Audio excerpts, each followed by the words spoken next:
কিন্তু একদম social media থেকে নিজেকে আড়াল করে রেখেছি, মানে দেখতে চাই এত কিছু। তার মধ্যে এই কিছু কিছু বিষয়গুলোকে যেভাবে প্রেজেন্ট করে, হয় কি যে সকল দর্শক তো আমাদের সিনেমার দর্শক সৃষ্টি হয়।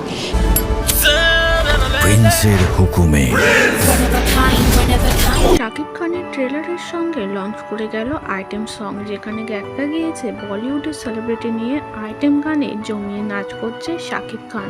তবে শাকিব খানকে সেই নায়িকার বেশ অনেক জায়গাতেই হাত দিতে দেখা যাচ্ছে, যেই বিষয়টি ভালোভাবে নেননি অভিনেত্রী অপু বিশ্বাস। অপু বিশ্বাস স্পষ্টভাবে জানিয়েছে, ইন্ডাস্ট্রিতে অনেকেই আমাদের দর্শক, শাকিব ভক্ত প্রচুর আছে, অনেক কিছুই ভেবে চিন্তে করতে হয়, না হলে কিছু কিছু কারণে ইন্ডাস্ট্রি অনেক দুর্বল হয়ে পড়ে। শাকিবকেই মিন করেছে। প্রেগন্যান্সি টাইম থেকে অপু বিশ্বাসের মুখে শাকিব খানের প্রশংসা আর শোনা যায় না।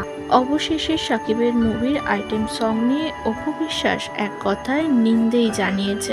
এবার ঈদে শাকিবের পরিবারের সঙ্গে ঈদ কাটানো তো দূরের কথা, অপু বিশ্বাস নাকি মালয়েশিয়া থেকে দেশেই আসবে না, এমনটাই চিন্তা ভাবনা করেছে।